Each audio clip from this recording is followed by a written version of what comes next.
Whoever thought that Vegas, that had been known for gambling, took a gamble on bringing its first professional team here, and it was a hockey team?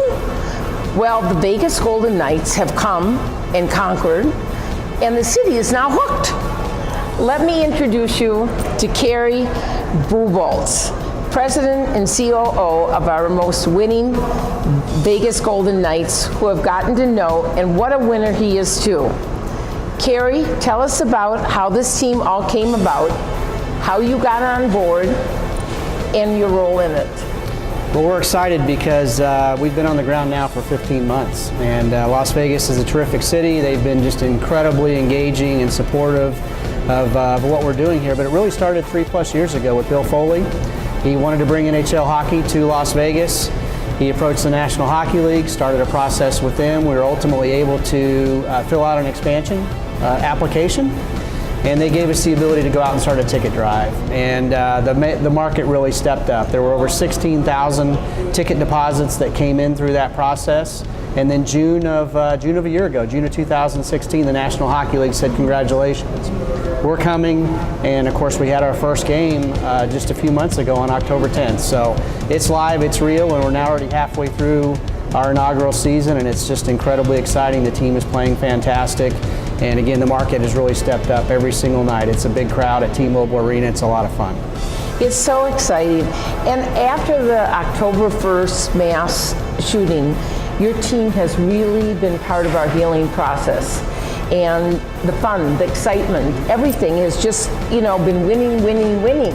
So explain from your perspective all the things the team now has been doing to give back to Las Vegas, because you've been so involved with so many wonderful activities, from I heard the dogs, everything.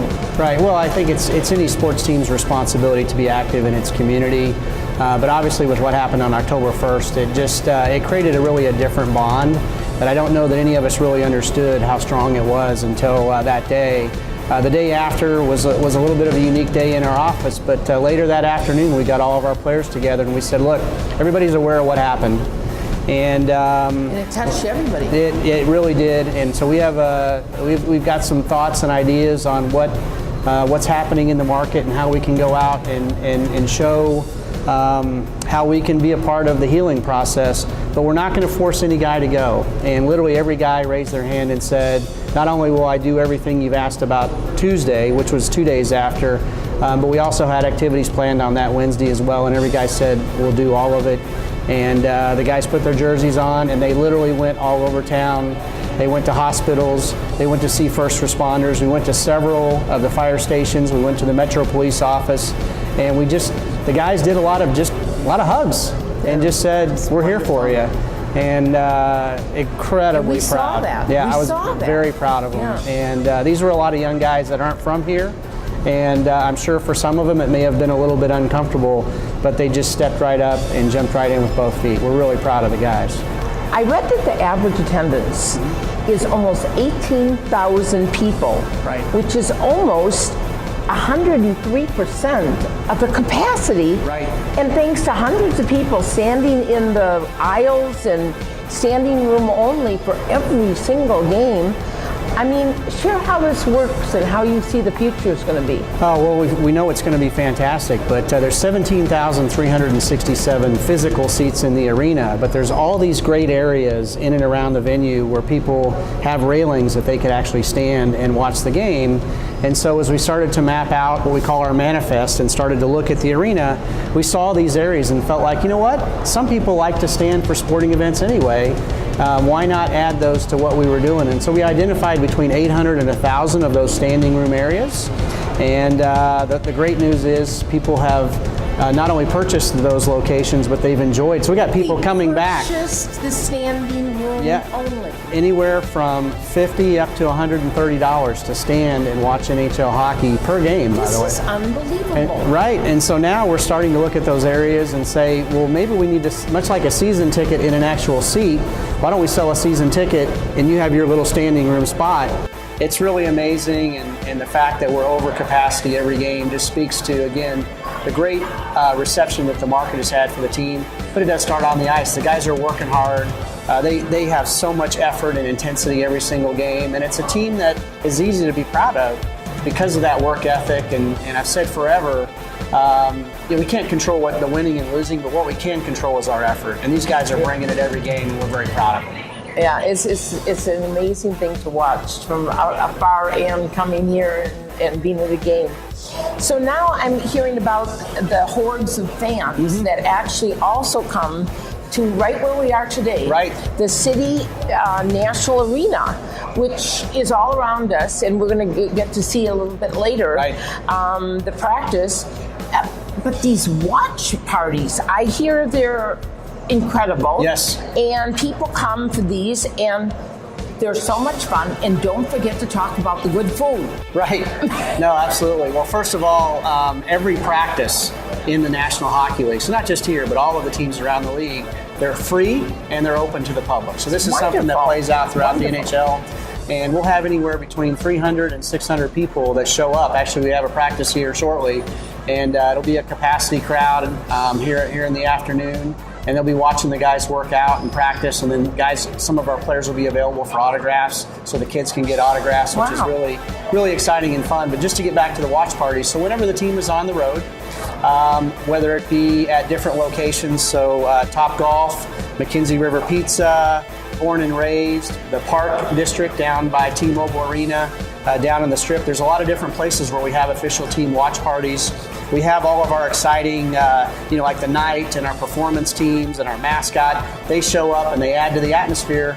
But we're really just getting other fans to come together, put their jerseys on, and watch the Golden Knights game on TV. And some of my favorites have actually been right here at City National Arena because it's a skating facility. We actually have a large screen that we drop down, we put the game on. And what is it, 82 inches I read? It's a big screen. I'm not exactly sure, but it's big. It's big. It's big enough to see from a long ways away. And you pay $10.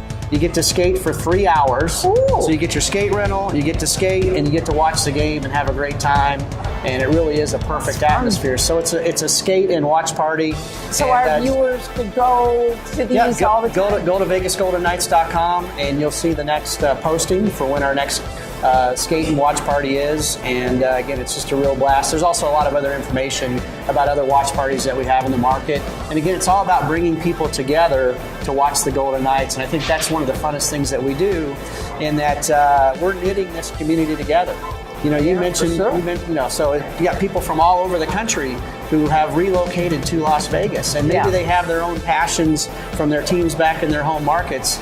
But this is the one thing that can kind of knit us all together, and we're proud to be kind of at the center of that core as we knit the community, and it's a lot of fun. Very exciting, very exciting. So now, for all of us listening to you today and wanting to get more involved with the team, what things have we forgotten to mention in this little talk we've had? Well, I think most importantly is there's a lot of ways to follow the team. Obviously the games at T-Mobile are exciting and they're fun, and we would love to, if you haven't been out to a game, come on down. It's a great time. Ticket prices on the lower end are about $25 all the way up to some of the best seats right in the glass are several $100s, but there's a lot of great options there. Following the team, obviously, as we play on the road on TV, AT&T Sportsnet, that's another way. But through our website, through all of our social properties, following us on Twitter at Vegas Golden Knights, following us on Instagram. There's just a lot of ways to connect with the team, more so than just seeing us or actually being at the games. Coming to a practice, again, seeing the guys up close, personal, in a very intimate environment.